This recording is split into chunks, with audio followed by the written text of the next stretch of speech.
Muy buenos días, querida congregación. Un abrazo para todos. También un saludo muy especial para las personas que escuchan estos sermones en el canal de YouTube. Venimos desarrollando el libro de Primera de Timoteo. Estamos en el capítulo 1 de Primera de Timoteo. Y quiero que me acompañen, por favor, a Primera Timoteo 1, del versículo 12 al 17. Doy gracias a Dios, Cristo Jesús nuestro Señor, que me ha fortalecido, porque me tuvo por fiel, poniéndome en el ministerio, aun habiendo sido yo antes blasfemo, perseguidor y agresor. Sin embargo, se me mostró misericordia por lo que hice por ignorancia, porque lo hice por ignorancia en mi incredulidad. Pero la gracia de nuestro Señor fue más que abundante, con la fe y el amor que se hallan en Cristo Jesús, palabra fiel y digna de ser aceptada por todos. Cristo Jesús vino al mundo para salvar a los pecadores, entre los cuales yo soy el primero. Sin embargo, por esto hallé misericordia, para que en mí, como el primero, Jesucristo demostrara toda su paciencia como un ejemplo para los que habrían de creer en Él para vida eterna.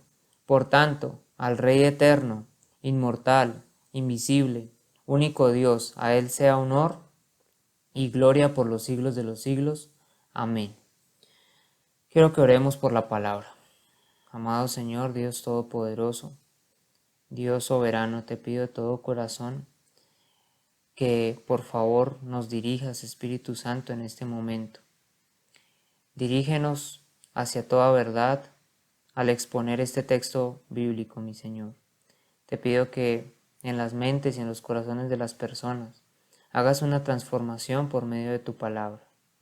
Te entrego en tus manos este sermón, te entrego en tus manos mi predicación y te pido, mi Señor, que no vayas a permitir que se contamine con ideas o filosofías humanas, sino que seas tú, mi Señor, iluminándonos a través de tu palabra y que se pueda hacer una exposición fiel de la misma. Te entrego este momento en tus manos, así como te entrego a las personas que están escuchando este sermón. Amén. Bueno, si nosotros leemos con detenimiento este texto, Pablo aquí nos presenta de una manera muy sustancial lo que es la gracia divina. Aquí la gracia de Dios está impregnada en cada frase y en cada versículo de nuestro texto.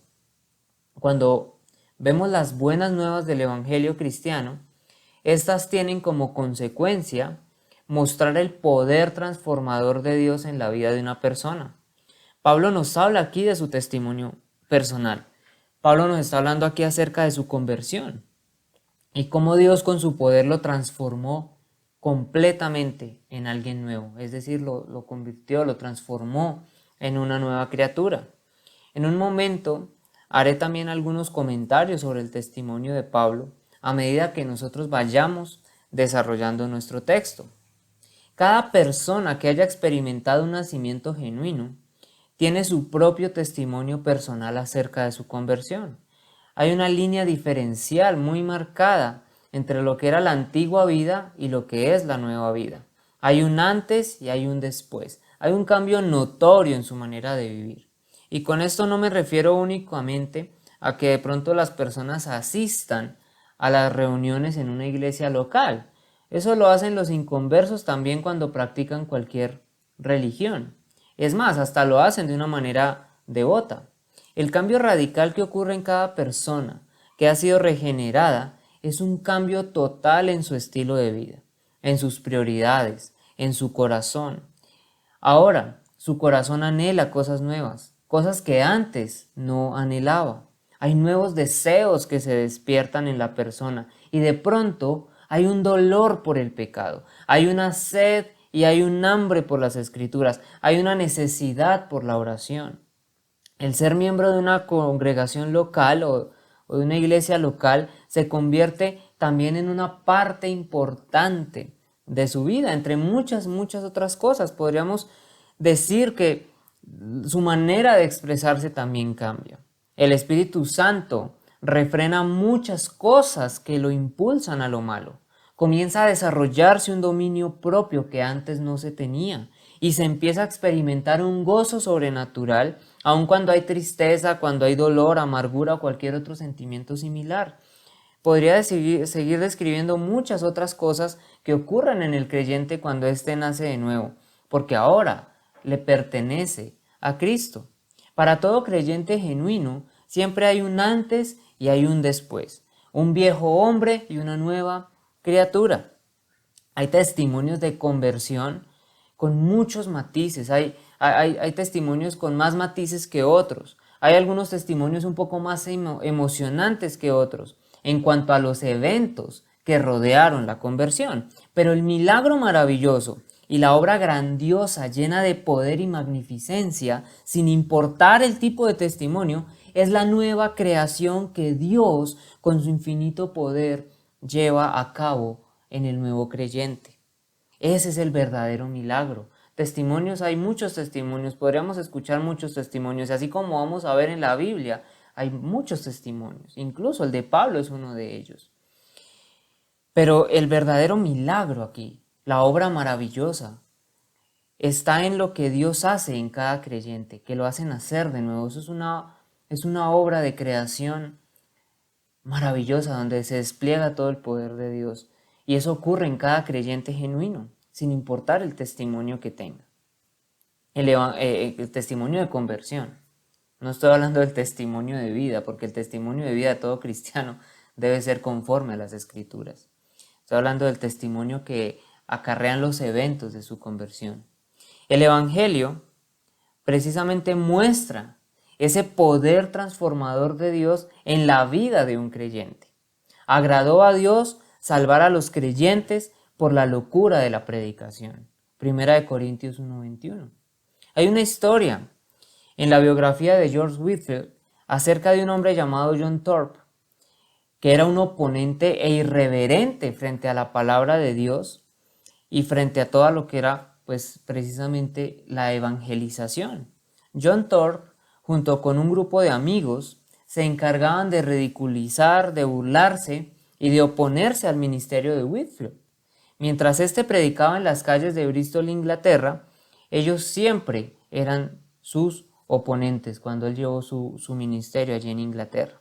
De hecho, según el libro de El testimonio de los 100 testigos, compilado por J.F. Weishaupt, cuando George Whitefield y John Wesley comenzaron sus labores tan exitosas de predicación del Evangelio, había una disposición muy predominante para oponerse a ellos y transgiversarlos.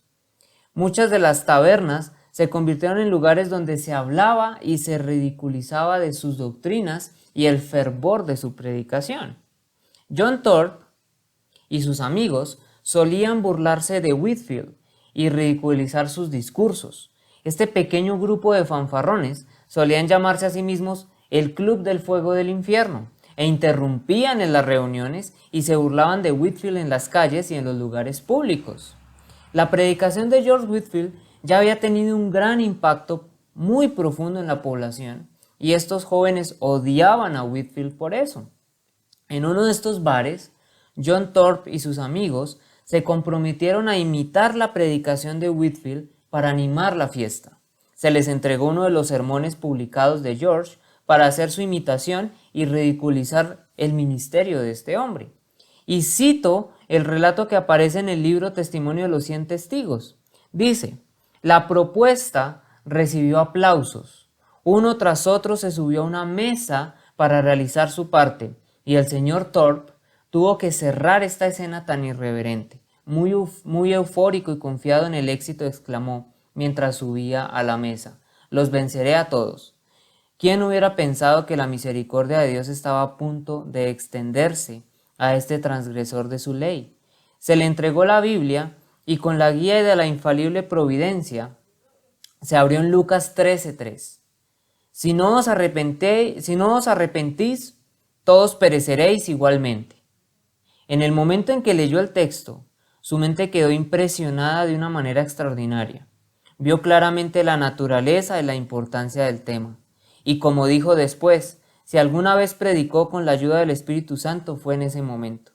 Su discurso produjo un sentimiento de depresión en sus auditores y cuando terminó, se retiró instantáneamente, dice, para llorar por sus pecados. Ahora, después, se asoció con el pueblo de Dios, se convirtió en un útil ministro del Nuevo Testamento y murió en Marlborough en 1776. Aquí yo veo gracia divina derramada en todo su esplendor. Dios emplea cualquier medio para llamar a una persona, incluso la escena de burla e irreverencia de este hombre, y con el poder de su palabra lleva al arrepentimiento y al quebrantamiento del pecador.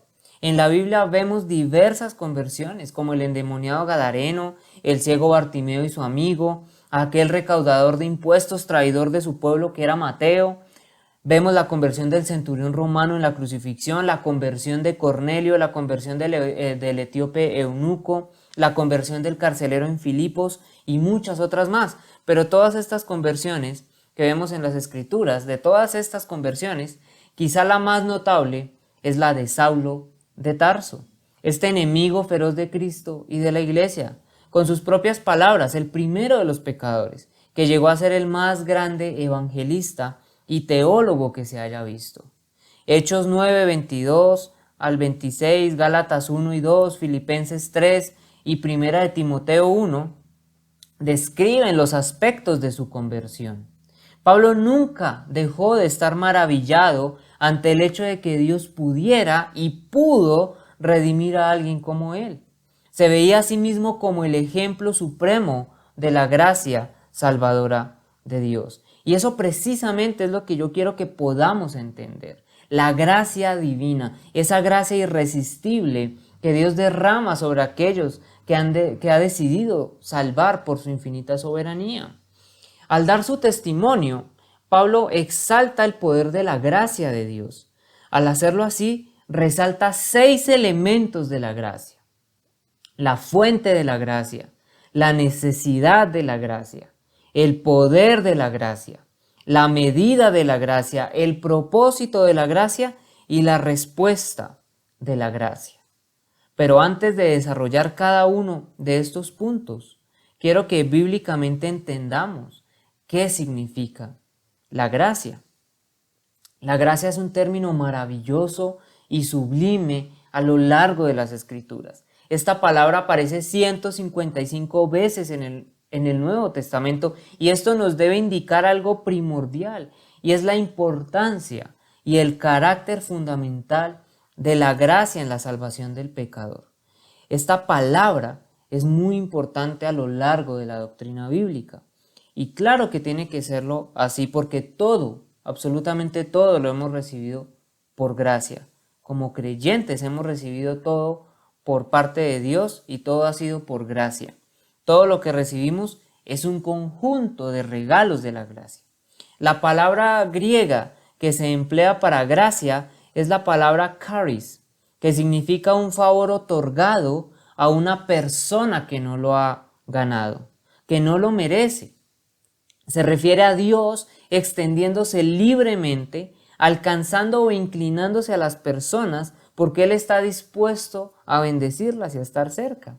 Es una bondad inmerecida. Y en términos de la Escritura, la manera en cómo Dios utiliza la gracia es el favor divino de Dios sobre aquellos que merecen la ira. Es el favor divino de Dios sobre aquellos que merecen juicio. Esa es la realidad esencial de nuestra salvación. Todo lo que el creyente recibe es un favor otorgado por Dios, aun cuando el creyente merece ira y juicio. La gracia es la generosidad inmerecida que Dios derrama sobre aquellos que ha decidido salvar. La gracia no solamente es un concepto inerte o una cosa como un objeto. No, la gracia es una fuerza, es un poder que nos transforma. La gracia es el poder de Dios que despierta del sueño y de la muerte al pecador. Es un poder que es lo suficientemente dinámico como para transformarnos del reino de las tinieblas al reino del Hijo de Dios. La gracia es el poder que nos salva, porque por gracia habéis sido salvados, por medio de la fe. Y esto no de vosotros, sino que es don de Dios. Efesios 2:8. La gracia es el poder que nos capacita. Porque yo soy el más insignificante de los apóstoles, que no soy digno de ser llamado apóstol, pues perseguía a la iglesia de Dios. Pero por la gracia de Dios, soy lo que soy. Dice Pablo en 1 Corintios 15, del 9 al 10. La gracia es el poder que nos preserva. Bendito el Dios y Padre de nuestro Señor Jesucristo, que según su grande misericordia nos hizo renacer para una esperanza viva, por la resurrección de Jesucristo de los muertos, para una herencia incorruptible, incontaminada e inmarcesible, reservada en los cielos para vosotros, que sois guardados por el poder de Dios mediante la fe. 1 Pedro 1, 3 al 5. En Judas también se nos dice que somos guardados sin caída, aquel que es poderoso para guardarlo sin caída, nuestro Señor. La gracia es ese poder de Dios que nos preserva. La gracia es el poder que nos santifica. La gracia nos santifica, la gracia nos capacita para santificarnos, nos santifica. Dice, porque la gracia de Dios se ha manifestado trayendo salvación a todos los hombres, enseñándonos, aquí está lo importante de este texto, porque la gracia, por gracia somos salvos, pero al mismo tiempo la gracia nos enseña, dice, enseñándonos que negando la impiedad y los deseos mundanos, vivamos en este mundo sobria, justa y piadosamente. Tito 2, 11 al 12. La gracia es el poder que nos santifica, nos enseña, nos guía en la santificación. Y la gracia de Dios es el poder por el cual algún día seremos glorificados. Porque a los que de antemano conoció, también los predestinó a ser hechos conforme a la imagen de su Hijo, para que Él sea el primogénito entre muchos hermanos. Y a los que predestinó, a estos también llamó. Y a los que llamó, a estos también justificó. Y a los que justificó, a estos también glorificó. Romanos 8, 29 al 30. Debemos considerar la gracia como una fuerza divina que Dios derrama sobre su pueblo para otorgarle a los creyentes todo lo que ellos necesitan en todos los sentidos de su vida cristiana, para que sean todo lo que Dios desea que sean. Y esto es que sean conformados a la imagen de su Hijo Jesucristo. La gracia no contradice la obediencia hacia los mandamientos de Dios. Lo contrario, nos capacita para obedecerlos. La gracia capacita al creyente para obedecer los mandamientos. El obedecer, tenemos que tener en cuenta que el obedecer los mandamientos no nos hace ser más aceptados por Dios, pues fue por la gracia derramada de Dios que nos escogió y nos aceptó. No buscamos aceptación de Dios por medio de la obediencia a sus santos mandamientos. Le obedecemos por amor, por agradecimiento, por lo que Él ha hecho en nuestras vidas. Obedecemos sus mandamientos, porque la gracia es la que nos capacita para vivir en obediencia, para vivir una vida correcta como Dios quiere que la vivamos. Lo hacemos es por la gracia divina. Nos capacita la gracia, nos guía hacia la santidad, nos guarda de caer definitivamente y nos conserva para recibir la herencia que nos aguarda en el cielo. Pablo, con su testimonio de conversión, nos muestra precisamente, como lo hablábamos, estos 6 elementos de la gracia, de tal manera que las podamos entender con la profundidad necesaria con la que debemos entender la gracia. Dentro del marco cristiano ha habido tantos desvíos de la doctrina bíblica por no entender la gracia divina, por no entender qué es y cómo es que opera en la vida del creyente. Su mal entendimiento ha llevado a errores doctrinales muy grandes en muchos casos. Por eso es tan importante entender la gracia divina. El día de hoy vamos a exponer 4 de los 6 elementos que Pablo expone en estos versículos. El primer elemento es la fuente de la gracia. En el versículo 12 de nuestro texto, Pablo dice: doy gracias a Cristo Jesús nuestro Señor, que me ha fortalecido porque me tuvo por fiel, poniéndome en el ministerio. La gracia se puede definir como el perdón amoroso de Dios, ese perdón que libera de toda culpa al pecador sin que éste haya realizado algún mérito, sin que éste haya realizado alguna obra que lo haga merecedor del cielo. Nadie puede ser merecedor del cielo y del perdón de Dios por medio de sus méritos o por medio de sus obras. Nadie puede buscar ser aceptado por Dios haciendo obras y teniendo mérito propio. Por cuanto todos pecaron y no alcanzan la gloria de Dios, siendo justificados gratuitamente por su gracia, por medio de la redención que es en Cristo Jesús. Romanos 3, 23 al 24. Nadie puede alcanzar la gloria de Dios por sus propias fuerzas o méritos. Solamente se puede alcanzar el perdón y la aceptación de Dios por medio de la justificación que es en Cristo Jesús. Y es una justificación gratuita, dice el versículo 24, siendo justificados gratuitamente por su gracia, por medio de la redención que es en Cristo Jesús. La gracia de Dios es derramada gratuitamente hacia aquellos que han de ser salvos. Pablo da las gracias a Cristo Jesús nuestro Señor porque Él es la fuente de toda gracia. Cristo Jesús es la fuente de toda gracia. Las Escrituras nos enseñan claramente que la fuente de toda gracia es Jesucristo junto con el Padre. Así como lo podemos ver en nuestro versículo 12. Dice: doy gracias a Cristo Jesús nuestro Señor, que me ha fortalecido, porque me tuvo por fiel poniéndome en el ministerio. Las Escrituras nos enseñan que la fuente de toda gracia es Jesucristo junto con el Padre. Pues la ley, por medio de Moisés, fue dada, pero la gracia y la verdad vinieron por medio de Jesucristo. Juan 1:17. En Romanos 3:24 se nos dice que fuimos justificados gratuitamente por su gracia, por medio de la redención que es en Cristo Jesús. Pablo estaba consciente de la obra de la gracia en su vida y de la fuente de la misma, cuando en 1 Corintios 15, del 9 a 10 escribe: porque yo soy el más pequeño de los apóstoles, que no soy digno de ser llamado apóstol, porque perseguía la iglesia de Dios. Pero por la gracia de Dios soy lo que soy. Y su gracia no ha sido en vano para conmigo. Antes he trabajado más que todos ellos, pero no yo, sino la gracia de Dios conmigo. Pablo está consciente de la obra tan importante que Dios ha hecho en su vida por medio de la gracia divina. La gracia derramada de Dios en la vida de Pablo fue la que lo capacitó, la que lo mantuvo y la que lo hizo ser un fiel ministro en su trabajo.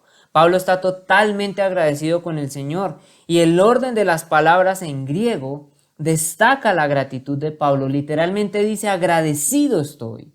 Pablo está constantemente agradecido a Cristo Jesús, al Redentor, el Mesías, Hijo de Dios, pues Él es totalmente consciente de que la gracia divina en su vida y de quien proviene la gracia es por medio de Cristo. Le escribe a los Efesios: a mí, que soy menos que el más pequeño de todos los santos, se me fue dada esta gracia de anunciar entre los gentiles el evangelio de las inescrutables riquezas de Cristo. Efesios 3:8. La gratitud de Pablo, la gratitud que Pablo está expresando, la expresa principalmente por 4 aspectos de la gracia. En primer lugar, porque la gracia es la que escoge. En toda la doctrina apostólica siempre se ve reflejada la soberanía de Dios en la elección para la salvación. Pablo siempre está consciente de que Dios lo había escogido para la salvación, tanto como para el apostolado, y lo menciona frecuentemente en su testimonio y está agradecido por eso. Dice en Romanos 1:5: por medio de quien hemos recibido la gracia y el apostolado, para promover la obediencia a la fe entre todos los gentiles por amor a su nombre. refiriéndose en este caso a la gracia electiva de Dios con relación a sí mismo como apóstol. En Tito 2:11 dice, porque la gracia de Dios se ha manifestado, trayendo salvación a todos los hombres. Y en Efesios 1:4-5 dice, según nos escogió en Él antes de la fundación del mundo, para que fuésemos santos y sin mancha delante de Él, en amor habiéndonos predestinado para ser adoptados hijos suyos por medio de Jesucristo, según el puro afecto de su voluntad, refiriéndose a la gracia electiva de Dios con relación a todos los creyentes. En segundo lugar, está agradecido porque la gracia es la que capacita. Pablo fue fortalecido por medio de la gracia de Dios. Le dio fortaleza para seguir en su ministerio. Le dio la fortaleza que el apóstol necesitaba para llevar a cabo su tarea. Y Dios puede hacer que toda gracia abunde para vosotros, a fin de que teniendo siempre todo lo suficiente en todas las cosas, abundéis para toda buena obra. Segunda de Corintios 9:8. Pablo fue encarcelado, se enfrentó a la ejecución y fue abandonado por sus compañeros, segunda de Timoteo 4:16. Pero pudo dar testimonio de la gracia obrando en su vida y dice, pero el Señor estuvo conmigo y me fortaleció a fin de que por mí se cumpliera cabalmente la proclamación del mensaje y que todos los gentiles oyeran. Y fui librado de la boca del león. El Señor me librará de toda obra mala y me traerá a salvo a su reino celestial. A Él sea la gloria por los siglos de los siglos. Amén. Segunda de Timoteo 4:17-18.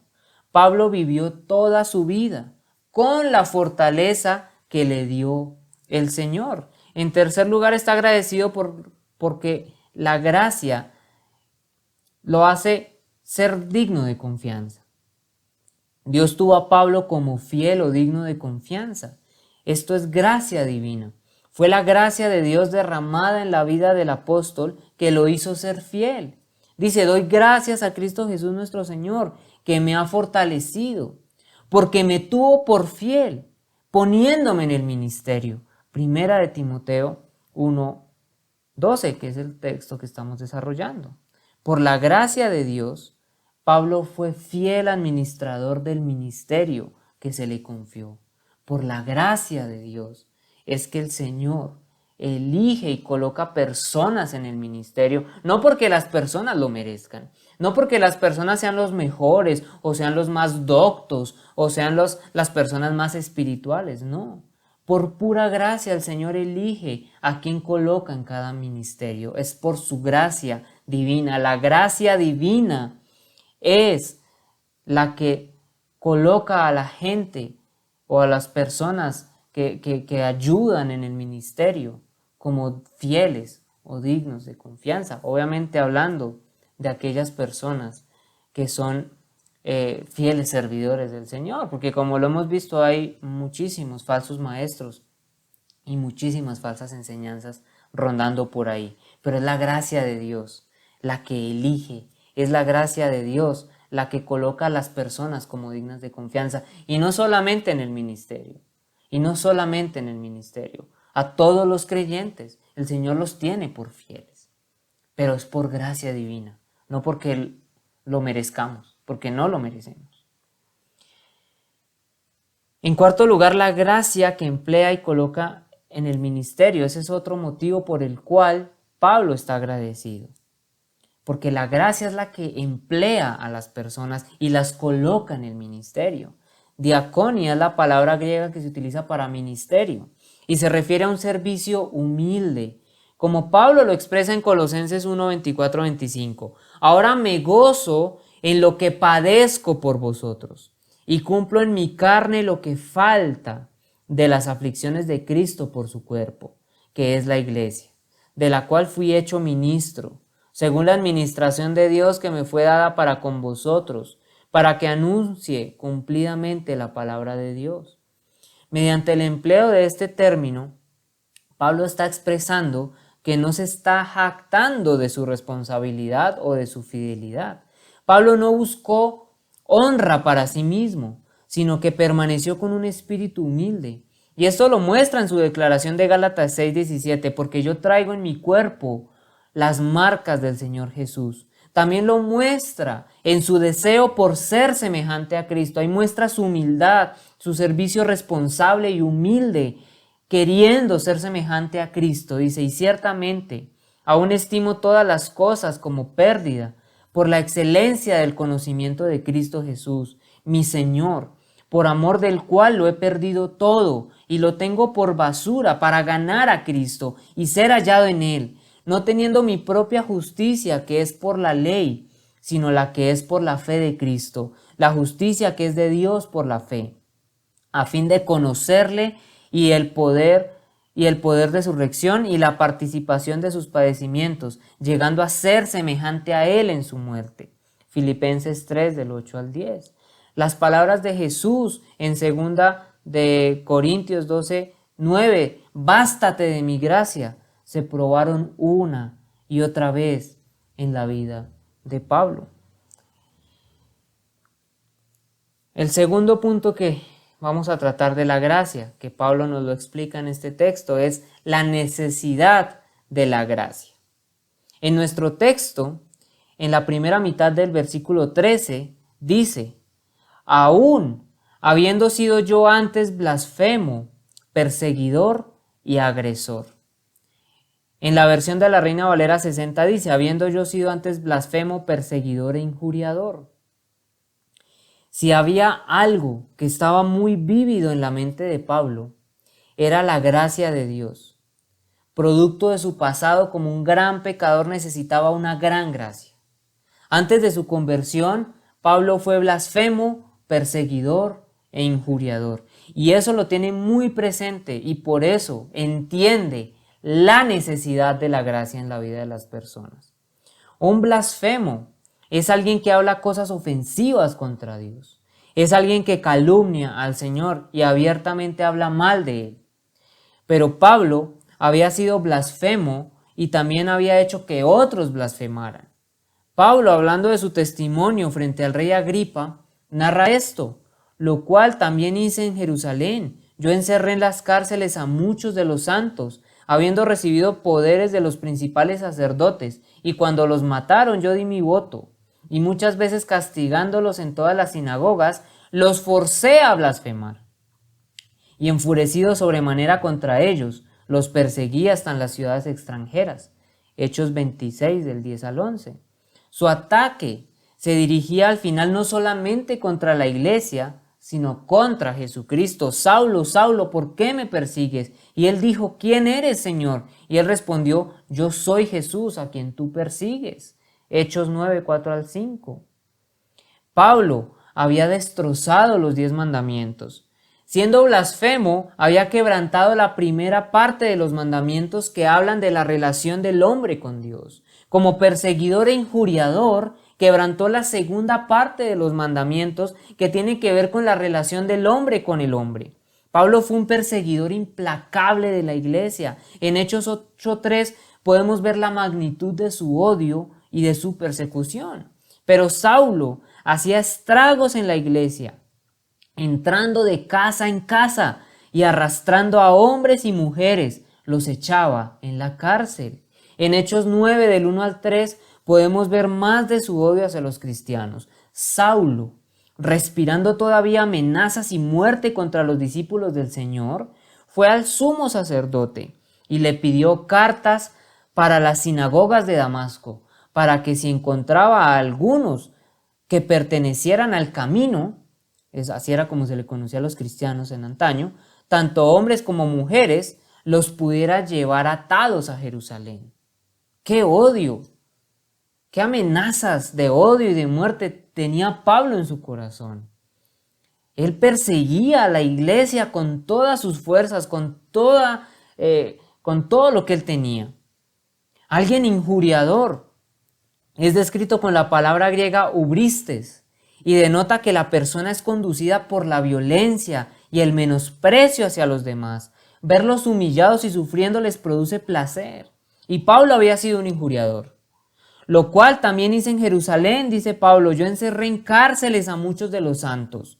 habiendo recibido poderes de los principales sacerdotes. Y cuando los mataron, yo di mi voto. Y muchas veces castigándolos en las sinagogas, los forcé a blasfemar y enfurecido sobremanera contra ellos, los perseguí hasta las ciudades extranjeras. Hechos 26, 10 al 11. Allí podemos ver lo que era Pablo. ¿Quién así no necesita de la gracia divina? ¿Quién así no necesita la gracia? Pablo era consciente de que si no hubiera sido por la gracia de Dios, hubiera seguido siendo un blasfemo, un perseguidor e injuriador que se conducía a un solo destino, la condenación eterna. Pablo era consciente de la necesidad de la gracia. Recordar de lo que había sido librado ayudó a Pablo a mantener una actitud humilde y agradecida. Todos nosotros debemos ver la importancia y la necesidad de la gracia en la vida de las personas y en nuestras vidas.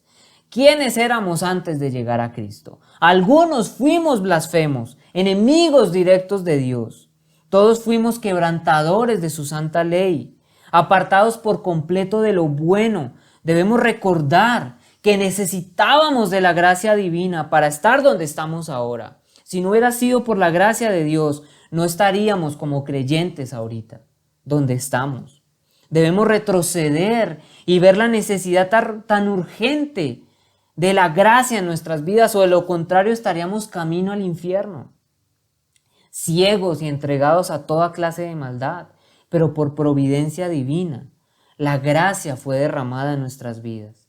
Estábamos necesitados con tal desesperación de la gracia que sin ella jamás hubiéramos seguido a Cristo. Tercer punto del que habla Pablo acerca de la gracia es el poder de la gracia. En la segunda parte del versículo 13 de nuestro texto, Pablo dice: sin embargo, se me mostró misericordia, porque lo hice por ignorancia en mi incredulidad. Aquí es muy importante. Él está hablando de la necesidad que tenía de la gracia. Él era blasfemo, perseguidor, injuriador. Él era un pecador, había quebrantado todos los 10 mandamientos. Pero luego en la segunda mitad dice: sin embargo, se me mostró misericordia, porque lo hice por ignorancia en mi incredulidad. Tenemos que ver los matices de lo que Pablo está hablando aquí. La necesidad de gracia por parte de Pablo era grande, pero la gracia derramada por Dios fue aún mayor. Pablo era un gran pecador. Su odio y persecución por la iglesia y por Cristo lo llevó a ser un blasfemo, un perseguidor e injuriador. Pero Pablo era una muestra viviente de la verdad que expresó en Romanos 5:20. Mas cuando el pecado abundó, sobreabundó la gracia. A pesar de su pecaminoso pasado, Dios tuvo misericordia. Dice Pablo: se me mostró misericordia. El verbo utilizado aquí en esta expresión es el verbo elithen, que se puede traducir como ser objeto de compasión. La miseria de Pablo se enfrentó a la compasión de Dios. Cualquier pecador, sin importar su pasado pecaminoso e impío, puede ser perdonado y justificado gracias a la gracia derramada de Dios, si éste se arrepiente genuinamente. Cualquier pecador que se sienta que no puede ser perdonado debe saber que Cristo salva a los pecadores. Así lo afirma el Señor Jesucristo: porque el Hijo del Hombre vino a buscar y a salvar lo que se había perdido. Lucas 19:10. La misericordia difiere de la gracia en que la gracia quita la culpa y nos libera de toda culpabilidad. Y la misericordia quita la miseria del pecado.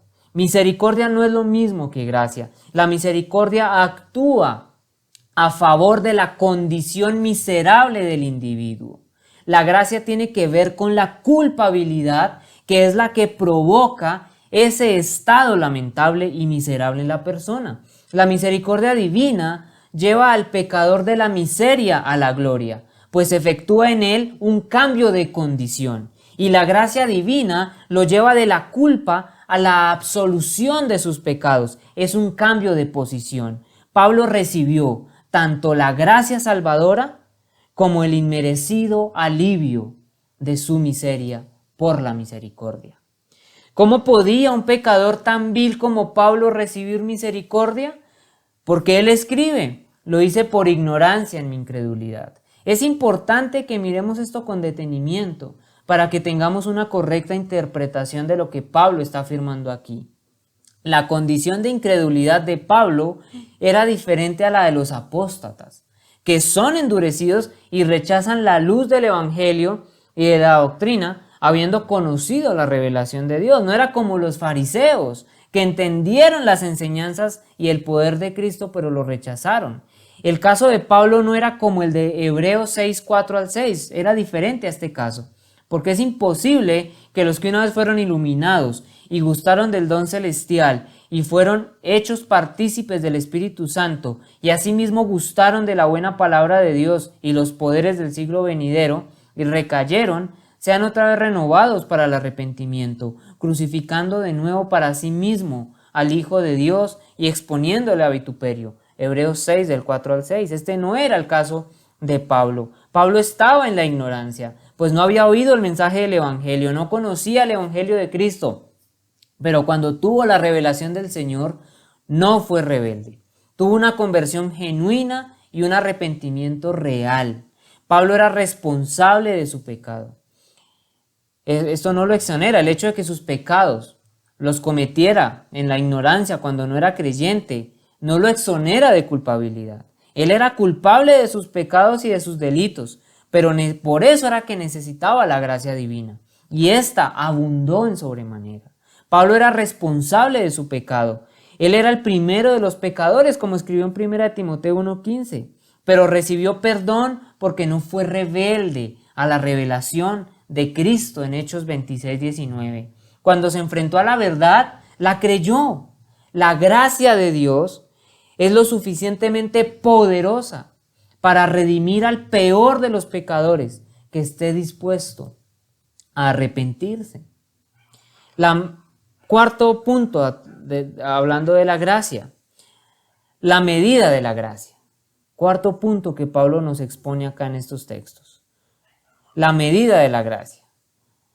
Dice, pero la gracia de nuestro Señor fue más que abundante, con la fe y el amor que se hallan en Cristo Jesús. Versículo 14 de nuestro texto en 1 Timoteo capítulo 1. El hecho de que el pecado sea abundante da paso a una gracia aún más abundante. Y Pablo tiene ese pensamiento muy presente a lo largo del texto. La gracia dada por Dios es una gracia abundante. Más que abundante viene de la palabra griega uperpleonazó. Es una palabra compuesta, formada a partir de la palabra que se utiliza para abundante, que es pleonazó, con la preposición uper. Cuando Pablo añade la preposición uper, es porque quiere dar una intensidad deliberada a las palabras. Esto nos da la idea de que una medida de gracia desbordada es más grande que el pecado del hombre. Más, cuando el pecado abundó, sobreabundó la gracia. Romanos 5:20. Una medida de gracia que es suficiente para suplir todas nuestras necesidades. Es la gracia que Dios derrama sobre nuestras vidas. Dice las Escrituras, y poderoso es Dios para hacer que abunde en vosotros toda gracia, a fin de que teniendo siempre en todas las cosas todo lo suficiente, abundéis para toda buena obra. Segunda de Corintios 9:8. Es una gracia sobreabundante. ¿Cuál es la medida de gracia que el Señor da sobre los creyentes? Una gracia sobreabundante. Una gracia que abunda más que cualquier necesidad del creyente. Abunda más que el pecado. Abunda más que las necesidades espirituales de una persona, que las necesidades terrenales incluso de una persona. Porque Dios es el que nos capacita. Dios es el que nos guarda, es el que nos protege, el que nos guarda sin caída. Nosotros no necesitamos absolutamente nada de lo que el mundo ofrece. No necesitamos riquezas, no necesitamos fama, no necesitamos reconocimiento, no necesitamos todo ese tipo de comodidades que supuestamente dan la felicidad. No, el Señor no nos da esas cosas, sino las permite. En algunos casos, si le permite a alguna persona comodidades, dinero de pronto o algo por el estilo, es por pura misericordia. Pero lo que Él sí nos da a todos los creyentes es una gracia sobreabundante para poder llevar una vida cristiana, para poder llegar hasta el final, para poder llegar hasta el final del camino. Eso es lo que el Señor nos da y esa es su medida de gracia, una gracia sobreabundante. Con la gracia sobreabundante viene la fe y el amor que es en Cristo Jesús. La fe salvadora no es una obra meritoria por medio de la cual ganamos la gracia divina. Más bien es un don de la gracia de Dios. Dice, porque por gracia sois salvados por medio de la fe, y esto no de vosotros, pues es don de Dios. Efesios 2:8. La gracia que escoge nos otorga la posibilidad de creer en Jesucristo y confiar en Dios para salvación. La fe y el amor están vinculadas con la salvación. Y en el Nuevo Testamento vemos muy claro esto. Lo podemos ver en Efesios 1:15, 3:17 también, en Colosenses 1:4, en Primera de Tesalonicenses 1:3, 3:6 o 5:8, en Segunda de Tesalonicenses 1:3, en Filemón 5, que el amor y la fe están vinculadas a la salvación, ya que forman un todo en la salvación. Un verdadero cristiano se caracteriza por una fe permanente. Ahora os ha reconciliado en su cuerpo de carne por medio de la muerte, para presentaros santos y sin mancha e irreprensibles delante de Él, si en verdad permanecéis fundados y firmes en la fe, y sin moveros de la esperanza del Evangelio que habéis oído. Colosenses 1, 22 y 23. Un verdadero cristiano se caracteriza por el amor. Nosotros sabemos que hemos pasado de muerte a vida, en que amamos a los hermanos. El que no ama a su hermano permanece en muerte. Primera de Juan 3:14. La gracia de Dios es tan abundante que incluye no solamente la salvación, sino también la fe y el amor que acompañan a la salvación. Todos necesitamos de la gracia sobreabundante de Dios. Sin su poder no tendríamos la fe ni la perseverancia que nos llevan hasta la culminación de una salvación tan grande y tan maravillosa. Solamente por la gracia de Dios somos lo que somos, como Pablo lo expresó en 1 Corintios. Cuán grandes pecadores éramos, y su gracia abundó más que nuestro pecado. Cuán misericordioso y amoroso es nuestro Señor, que nos ha dado un regalo tan grande sin merecerlo. Nuestros méritos nunca serán suficientes para lograr ser aceptados por Dios. Somos aceptados gracias al sacrificio de Cristo y a la gracia sobreabundante que Dios ha derramado en nuestras vidas. Quiero que oremos. Amado Señor, Dios Todopoderoso, tú, mi Señor, que nos has derramado una gracia tan abundante en nuestras vidas. Tú que has mostrado misericordia, mi Señor, hacia tus hijos. Te doy gracias, amado Padre, por esta palabra. Te doy gracias también, amado Señor, porque permites exponer las verdades escriturales, nos permites exponer la Biblia, amado Señor. Gracias. Gracias, amado Señor, te doy por las personas que escuchan los sermones. Y te pido, amado Señor, que tu gracia abunde en ellos. Te pido, mi Señor, que tengas misericordia de ellos. Y Espíritu Santo, por favor, coloques un genuino arrepentimiento en sus corazones. Oh, amado Señor, sabiendo y teniendo toda la confianza de que al que tú decidas salvar, salvarás. Al que tú hayas escogido desde antes de la fundación del mundo, sobre aquel derramarás, Señor Dios, tu gracia y tu misericordia. Te pido, amado Señor Dios, que nos sigas fortaleciendo y nos sigas permitiendo exponer las verdades bíblicas. Oh mi Señor Dios, yo te entrego todos los corazones de las personas que han escuchado este sermón y que escuchan este sermón. Te lo pido de todo corazón. Y gracias infinitas te doy, amado Padre, pues toda la gloria y toda la honra son para ti, mi Señor. Amén.